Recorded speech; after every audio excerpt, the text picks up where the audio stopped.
팀장? 구독과 좋아요. 사망사. 오늘은 왜 BWTS가 불안전하게 작동할까? 엄청 많은 알람이 울고, 그 다음에 가끔 가다가 정상적으로 작동이 안 돼서, 일항사나 아니면 기관부에서 골머리를 앓할까? 그거에 대해서, 해결책을 깔끔하게 가르쳐 줄게. 그리고 BWTS는, 예전에 BWTS가 없을 때는 발라스트를 익스체인지에서 다른 나라에서 다른 나라로 가기 전에 익스체인지 했었는데, BWTS가 설치되면서 그럴 필요 없이 물에 있는 여러 가지 뭐 생물체나 아니면 머드나 이런 것들을 다 걸러줘. 그런 시스템이고, 한마디로 트리트먼트 한다는 거지. 발라스트 워터를 트리트먼트 하는 시스템. 그렇게 하면 되고, 그냥 간단하게 문제점을 말하기 전에 간단하게 어떻게 작동되는 원리부터 말해 줄게. 이 발라스트 트리트먼트 시스템은 제일 처음 발라스트 할 때는 펌프를 거쳐서 시체스트에서 물을 땡겨서 펌프를 거쳐서 필터를 거쳐서 발라스트 탱크를 발라스트 워터를 발라스트 탱크에 넣어주는 건데, 그 전에 EU라는 시스템이 있어. EU가 뭐냐면 전해조인데, 이 전해조는 그 산화수를 만들어서 한마디로 산을 만들어주는 거야. 산을 만들어서 발라스트 파이프에 넣어줘서 발라스트 탱크에 미생물이 다 없어지게끔, 거의 산은 ppm으로 측정되는데, ppm은 한 5에서 한 8, 이 정도, 거의 7ppm이 제일 적정하고, 그렇게 되면 7ppm 정도 되면 발라스트 탱크에 있는 미생물들이 좀 있으면 다 죽어버려. 그렇게 해서 트리트먼트 하는 장치고, 그리고 디발라스트 할 때는 ppm이 만약에 너무 높으면 또 바닷물을 오염시킬 수 있기 때문에 이 ppm을 낮춰서 0에서 0.02 미만으로 낮추게 해줘. 그렇게 해서 디발라스를 하게 되는데, 그 낮추기 위해서는 ANU라고 있는데, 이건 중화제야. 중화를 시켜준단 말이지. 이렇게 간단하게 말해줬고, 그 다음에 필터가 우선 여기 보면 우리 배는 그 피드 유닛이 필터를 통해서 피드 유닛으로 해서 요 이후에다가 물을 공급해줘. 그러니까 바닷물을 공급해 주는 거지.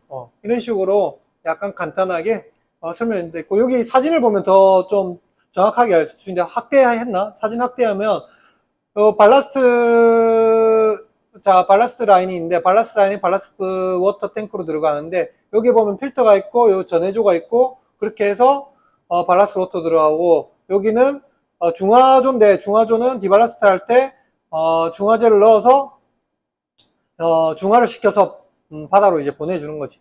이렇게 되는 거고, 여기 보면 그 EU 유닛이 있고, 그 다음에 NU 유닛이 있고, 필터, 그 다음에 샘플링, TRO, 그 다음에 시스템 컨트롤, 시스템을 다 전반적으로 컨트롤하는 중앙, 컨트롤 유닛이 있는데, 이렇게, 이런 시스템이 있어. 그 다음에, 우선 하기 전에, 우리가 전기분해에 대해서 살짝만 알려줄게. 전기분해, EU라는 시스템이 전기분해한 장치거든. 전해조라는 게, 전기를 분해해가지고, 그러니까 바닷물을 통해서 전기분해를 하는 장치를 전해조라고 하는데, 간단하게 말해서 이 물이 있어. 물이 있는데, 물이 H2O잖아. 물이 H2O인데, 순수 물만 있으면 또 전기분해가 안 돼. 순수 물만 있으면 전기분해가 안 되기 때문에, 여기 전해질이라는 게 있단 말이야. 전해질이 만약에 예를 들어서 우리가 바닷물이 전해질인데, 강으로 가면 완전 전해질 농도가 낮아진단 말이야. 낮아지면서 전기분해가 잘 안 돼. 전기분해가 잘 안 되면 어떻게 되냐면 전기를 더 소모해서 전기분해를 더 빨리 이렇게 하려고 하는 건데, 그렇기 때문에 전해질 농도가 어느 정도 높아야 하고 어느 정도 이상 돼야 하고, 그러면 H2O가 전기분해해서 O2 2 플러스 2 마이너스가 되고 H2O가 생기면서 날아가. H2O는 폭발물이기 때문에 이거 센서가 또 있어요, 우리 배. 그래서 H2O가 생겨 날아가고, 그러면 NaOH가 생기는데, 이런 식으로 전기분해가 간단하게 돼. 다시 한번 돌아가면, 이제 메인으로 가볼게. 왜 지금 오늘 주제가 뭐냐면, Why BWTS는 불안전하게 작동하는가? 이거는 BWTS 원리를 간단하게 생각해보면 문제를 해결할 수 있어. 처음에 첫 번째는 필터 문제가 있어. 필터가 얼마나 얇으냐면 뜯어보면 머리카락 정도 되는 가느다란 구멍이 있단 말이야. 그 가느다란 구멍이 있는데 우리가 한국에서는 BWTS 돌릴 때 필터가 아무 문제가 없어. 근데 중국만 가면 머드가 끼어가지고 필터 그 백플래시가 계속 된단 말이야. 백플래시 계속 되다 버리니까 우리가 펌프가 용량이 2500인데 2500 정도 뭐 2000 정도는 2000 큐빅 퍼 아워, 그러니까 레이트가 그 정도는 발라스팅 해야 하는데 2000도 안 되고 한 1000 큐빅 정도 퍼 아워 이렇게 물이 더 나가버리니까 발라스트 펌프 2대를 사용해 가지고 발라스팅을 해야 하는 그런 경우가 생긴단 말이야. 실제로는 우리가 한 4만 톤 정도를 싣기 때문에 발라스트 워터탱크에, 그러면 우리가 2500이니까 실제로 노멀하게는 한 펌프로 해가지고 한 20시간 하면 되는데, 이제 필터가 이렇게 중국에서 머드가 많아, 그러니까 완전 머드물이기 때문에 필터가 꽉 막힌 상태에서 돌리면 백플러시가 계속되면서 한 펌프당 1000 큐빅 이래야 된단 말이야. 그러니까 두 펌프를 돌려야지 20시간. 그러면 한 펌프 돌리면 거의 발라스팅이 불가능하단 말이야. 그래서 너무 중국에서는 필터를 사용하면 언노멀하게 발라스팅을 좀 하게 될 수밖에 없어. 그러면 어떻게 해야 하는지는 각자 알아서 생각하면 되겠지, 맞지? 우선 중국에서는 필터를 사용하면 좀 힘들다. 그 다음에 예를 들어서 중국 말고는 머드가 없는 우리나라 뭐 동해안이나 아니면 울산 뭐 이런데, 부산 이런 데는 뭐 상관이 없더라고. 특히나 이제 서해안 쪽 가면, 우리나라도 서해안 가면 조금 새우가 많이 막혀가지고 피드 유닛이 새우가 많이 끼쳐서 그런 거는 있는데, 뭐 필터 때문에 문제 있는 건 없고, 중국에서는 좀 힘들다. 그 다음에 두 번째, 전기분해인데, 아까 전기분해가 잘 돼야지 우리가 ppm이 높아져. 그러니까 TRO 7ppm 정도가 유지되는데, 전기분해가 잘 안 되면 봐봐, 너무 차가운 해수는 전기분해가 잘 안 된다. 왜 전기분해가 차가운 데서는 잘 안 되는지는 아마 중학교 때나 고등학교 때 화학 시간에 배웠을 건데, 모르면 우선 네이버에 한번 찾아보고, 너무 차가운 물에서는 전기분해가 어렵단 말이야. 그래서 BWTS가 두 가지 방식이 있는데, 첫 번째 방식은 간접 방식이고 두 번째 방식은 직접 방식인데, 우리 BWTS는 간접 방식이야. 간접으로 발라스트 파이프라인에 발라스트 워터가 지나가면서 이후에 물을 그러니까 전해질을 공급하는 거지. 한마디로 전해질을 공급해서 전기분해한 방식인데, 이게 간접 방식이야. 왜냐하면 전기분해해서 다시 이 물이 발라스트 파이프 라인으로 들어가게 주입시켜 주거든. 그래서 간접 방식인데, 직접 방식은 발라스트 라인에 이유가 붙어가지고 발라스트 물이 지나가면서 그냥 바로 전기분해가 되는 방식이야. 그래서 근데 우리는 이 간접 방식이니까 여기에 물이 공급해주는데, 전해질이라는 물을 이후에 공급해주는데, 너무 차가우면 어떻게 돼서 물이 전기분해가 안 돼. 물이 전기분해가 안 되면, 잘 안 되면 TRO의 ppm이 한 3ppm 정도, 4ppm 정도 찍히면, TRO 이래 생각했지. 야, 전기분해가 잘 안 돼. 전기분해를 좀 더 많이 시켜봐. 그러면 렉티파이어가 AC를 DC로 바꿔주는 장치인데, DC를 바꿔줘가지고 이유가 전기분해가 어느 정도 전기분해가 되게 하게끔 하는 건데, 문제는 우리 배 같은 경우에는 한 노멀 상태에서는 7ppm 찍힌다고 하면 한 600A에서 한 700A가 노멀이야. 근데 그 판넬에 한 1000A 정도 찍히면 보면 TRO가 2-3ppm 정도 이렇게 찍힌단 말이에요. 그러니까 2-3ppm 찍히니까, 야, 이거 일 좀 더 해. 그러면 로드가 많이 먹겠지. 그러면 이유가 로드가 너무 많이 먹으면 전기분해는 많이 되는데, 로드가 많이 걸리면, 야가 계속 로드가 많이 걸린 상태에서 일을 하게 되면, 이유나 아니면 렉티파이어가 나중에 로드 많이 먹어서 고장이 날 수도 있어. 아니면 번이 될 수도 있고 탈 수도 있고. 그렇기 때문에 우리가 잘 적정하게 어떻게 해야지 TRO의 ppm이 잘 유지될까, 그렇게 어떻게 하면 그런 걸 알아야 하는데, 우선 해수가 너무 차가우면 안 되니까, 보면 이후에 들어가는 물, 피드 라인이 있는데, 피드 라인에 히터가 있어. 그럼 히터를 켜줘야 돼. 히터를 켜줘가지고, 이후에 들어가는 물이 좀 따뜻하게 데워줄 필요가 있단 말이야. 저번 항차에도 물이 보면 한 13도, 중국 지금 겨울이잖아. 겨울이니까 물이 차온 상태에서 이후에 물이 들어가니까 공급해주니까 물이 차오니까 전기분해가 잘 되나. 노멀할 때보다 잘 안 되니까. 그래서 히터를 딱 키자마자 바로 어느 정도 ppm이 또 안정화됐단 말이야. 그래서 항해사들은, 일항사도 항해사들은, 우리가 컨트롤 유닛에서 암페어나 이런 걸 잘 봐야 돼. 지금도 기록 같은 걸 하고 있는데, 어느 정도의 암페어에서 노멀한지, TRO가 어느 정도에서 노멀한지, 그런 걸 잘 봐야 돼. 그 다음 두 번째, 전기분해 하면서 소금물 농도가 너무 낮으면 또 전기분해가 안 돼요. 왜?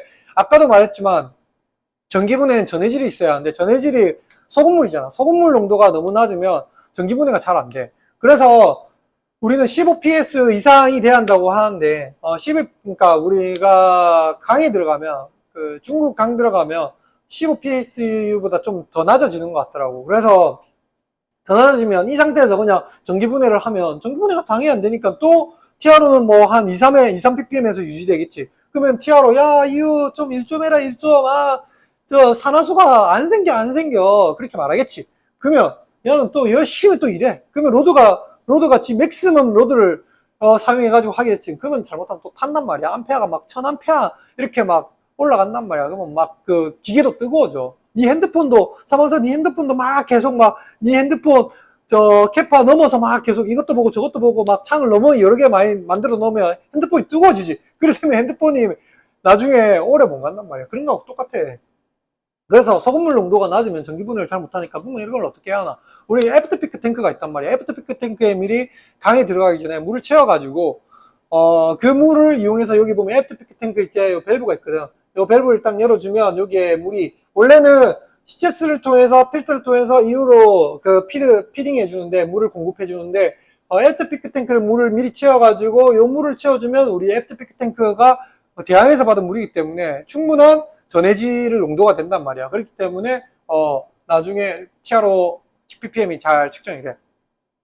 그래서 전기분해는 너무 차가운 해수는 집어넣으면 안 되고 소금물 농도가 너무 낮으면 안 된다. 이렇게 해서 해결 방안을 2개 알려줬고, 그 다음에 TRO가 있는데 TRO가 여러 가지 기계, 지금 큰 BWTS 기계가 필터, 그 다음에 EU, 그 다음에 TRO, 그 다음에 ANU가 있는데 요서 다 중요하지만 제일 중요한 게 TRO라 생각해. TRO가 제대로 작동을 안 되면, 봐봐, TRO가 제대로 작동이 안 돼가지고, 만약에 원래 이 해수물은 7ppm, 8ppm인데 TRO가 잘 안 돼가지고 2ppm, 1ppm 되면 EU한테 더 일해라 이래 시켜버리거든. 그러니까 피드백 하면서. 그래 되면 실제 물은 7, 8 이래 되는데 더 만들어보니까 10ppm 정도 올라간다면 실제로 샘플해가지고 측정해보면 그러면 TRO가 문제란 말이야. 그러면 TRO가 어떻게 언노멀할 상태에서 돌아갈까? 그러면 이걸 노멀 상태로 어떻게 돌릴까? 이거를 알려주겠는데, TRO는 펌핑, 우선 이거를 말하기 전에 여기 보면 컬러풀하게 프린트를 못 해가지고 좀 그런데, 여기 보면 여기 큐벳이라는 글라스가 있어. 큐벳이라는 글라스가 있고, 이게 검은색이 펌프야. 그 다음에 여기 시약이 왼쪽 오른쪽에 있는데, 오른쪽 요거는 항상 차가운 시약이, 차갑게 시약이 항상 쿨링 돼야 돼. 그러면 여기 보면 또 위쪽에 빨간색 표시되는 데가 인테이크 퍼징 에이전트. 그러니까 이 펌프가 어떻게 움직이느냐에 따라서 인테이크는 물을 인테이크 하는 거고 물을 주입시켜 주는 거, 퍼징은 물을 다시 드레인 시키는 거야. 그 다음에 에이전트는 시약을 넣어준다는 말이고. 그래서 시퀀스가 어떻게 되냐면 제일 처음에 물을 인테이크에서 제로 세팅을 해. 제로 세팅을 초록색 불이 딱 들어오는데, 그러면 한 2초 정도 제로 세팅을 딱 해주면 다시 퍼징 불이 들어와. 퍼징 쫙 해주면 이제 제로 세팅 끝났다. 그러면 그 다음에 이제 물을 샘플링 하는 거야. 샘플링 후에 ppm을 측정하려고. 그러면 땅땅땅땅땅 펌프가 빵빵빵빵빵 8번에서 12번 정도 펌핑을 해. 그러면 한 4번 정도 펌핑할 때 시약이 불이 들어오면서 왼쪽 오른쪽 시약이 딱 같이 들어오면서 한 8번에서 12번 정도 펌핑질을 하면 ppm이 한 5에서 7 정도 ppm이 들어온단 말이야. 바라스팅 상태에서는.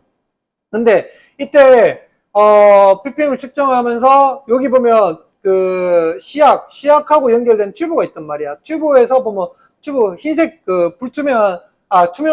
투명한 튜브가 있는데 투명한 튜브하고 펌프하고 연결된 또 고무 패킹이 있단 말이야. 그 고무 패킹을 펌프가 눌러주면서 시약을 들어오게 하는데, 그 펌핑 할 때 이 시약 자체가 안 들어갈 때가 있어. 왜냐하면 이 고무 패킹이 너무 1년 정도 되면 경화된단 말이야. 경화되면 시약이 안 들어가. 그러면 이걸 어떻게 할 수 있냐? 제일 처음에 이 티아로가 켜지면서 그 펌핑을 프라이밍을 해줘. 프라이밍을 여기 보면 프라임이라 적혀있고 프라임 누르고 엔터 누르면 한 75번 정도 펌핑을 하게 되는데, 이 펌핑을 하게 될 때 75번 할 때 여기 시약이 잘 들어가는지, 그 다음에 여기 버블이 있는지 없는지, 버블이 없을 때까지 계속 프라이밍을 해줘야 돼. 버블이 있으면 에어가 있단 말이야. 에어가 있으면 에어만 들어가고 시약이 안 들어가면 또 ppm이 잘 안 나와요. 그래서 대충 이런 식으로 있고, 그 다음에 여기 물도 잘 들어오는지 확인하고. 다시 한번 열로 가볼까? 그래서 펌핑 횟수는 8번에서 12번인데, 예를 들어서 펌핑을 하는데 패스트 알람이 떠. 패스트 알람은 뭐냐면 펌핑이 두 번 만에 물이 다 차는 거지, 큐빗에. 그러면 패스트 무리도 엄청 빨라진다는 거야. 그래서 그렇게 되면 밸브를 좀 조절해서 큐빗에 물이 좀 덜 들어가도록 하게 하고, 그 다음에 슬로우 알람이 오면 너무 슬로우 된 거야. 이게 한 20번 펌핑을 하는 거야. 그러니까 물이 적게 들어온 거지. 그래서 그렇게 되면 밸브를 좀 열어줘가지고 물을 좀 더 넣어주는 거지. 그래서 노멀하게 펌핑 횟수를 좀 맞춰주는 거지. 그렇게 하고, 이렇게 되면 만약에 패스트나 슬로우 알람이 뜨면 ppm이 또 낮게 뜨니까 그때 밸브를 좀 조작해주고, 그 다음에 발라스트 탱크에 스위칭할 때, 발라스트 탱크가 스위칭하게 되면 수도가 압력이 달라지면서 우리가 제일 처음에 세팅한 밸브를 세팅해 주거든. 밸브를 세팅해 줘야지 그러니까 노멀하게 펌핑하는데, 스위칭을 하게 되면 수도 때문에 이 샘플링이 너무 많이 들어오거나 덜 들어오고 하게 되면 또 패스로 슬로우 알람이 떠. 그러니까 스위칭을 할 때는 그 밑에 한번 스위칭하고 나서 한번 오일러들이나 아니면 불러가지고 알람이 뜬지 안 뜬지, 알람 뜨면 다시 오피스들이 내려가가지고 한 번 더 조정해주면 되고. 그럼 스위칭할 때 왜 우리가 발라스트 하게 되면, 우리 제일 처음에 배가 입항하게 되면, 중국에 입항하게 되면 18m 정도 드라프트가 돼 있잖아. 근데 발라스트 탱크는 엠티지. 근데 갑자기 이 상태에서 발라스트 탱크를 딱 하게 되면 많은 물량이 이쪽 발라스트 탱크에 들어간단 말이야. 그래가지고 이 상태에서 밸브를 세팅해 주는데, 근데 만약에 점프식으로 예를 들어서 1번, 3번, 5번, 7번 6번 발라스트 탱크에 물을 집어 넣는데, 어느 정도 집어 넣다가, 내가 생각했던 플랜대로 다 집어 넣었어. 그 다음에, 그러면 2번 발라스트 탱크에 집어 넣으려고 하면, 갑자기 물이 엄청 많았다가, 또 다시 발라스트 탱크가 엠티 된 상태에서 물이 들어가니까, 세팅치가 또 달라지니까, 여기 패스트 아니면 로우 알람이 뜬단 말이에요. 그렇기 때문에 스위칭할 때는 스위칭하고 나서 다시 세팅을 한번 다시 해줘야 돼. 그리고 시약이 항상 냉장고 보관 딱 쓰고 나서 보면, 아까 오른쪽 시약이 있는데, 왼쪽 시약은 냉장고에 넣을 필요 없고, 오른쪽 시약은 항상 냉장고에 넣어둬야 돼. 다 쓰고 나서, 발라스팅 다 하고 나서 냉장고에만 넣어주면, 실제로는 원래 3개월에 한 번씩 바꿔주라는데, 한번 테스트 해보니까 1년을 써도 냉장고에만 잘 넣어주면 계속 유효하더라고. 그래서 이 시약이 좀 비싸. 그렇기 때문에 우리가 좀 돈을 아껴줘야지 우리 회사가 조금이라도 더 좀 여유롭게 되겠지. 아무튼 항상 냉장고에 보관해주면 되고, 그리고 시약이 너무 오래돼가지고 그 다음 냉장 보관이 잘 안 돼가지고 하면 시약 때문에 ppm이 잘 안 나올 수 있어. 그래서 시약도 한 번씩 보고, 그 다음에 아까도 말했지만 고무 튜브, 그러니까 그러니까 투명한 튜브하고 그 다음에 펌프하고 연결된 검은색 그 패킹 튜브하고, 그 검은색 튜브는 1년마다 한 번씩 갈아줘야 돼요. 왜냐? 아까도 말했지, 경화되니까. 그러니까 경화된 상태에서 펌핑질을 해버리면 시약이 안 들어가. 그래서 펌핑질 할 때 시약이 잘 들어가는지 한번 더 확인해 봐야 돼. 이 네 가지 정도만 어느 정도 클리어되면 TRO는 문제없이 잘 돌아간다. 그리고 렉티파이, 암페어하고 볼테이지, 노멀 암페어하고 배마다 약간씩 다른데 매뉴얼 보면 다 나와 있으니까, 그리고 그 TRO가 7ppm일 때 암페어하고 볼테이지를 확인해 버리면 그게 우리 배가 어느 정도가 노멀인지 알 수 있으니까, 한 시간마다 every hour마다 레코드를 해주는 게 제일 좋아. 그렇게 해야지 어느 정도에서 우리가 노멀 에버리지인지 알 수 있기 때문에. 그 다음에 이 이유 같은 경우에도 이제 여러 가지 데이터가 있으니까 한 번씩 확인해주고.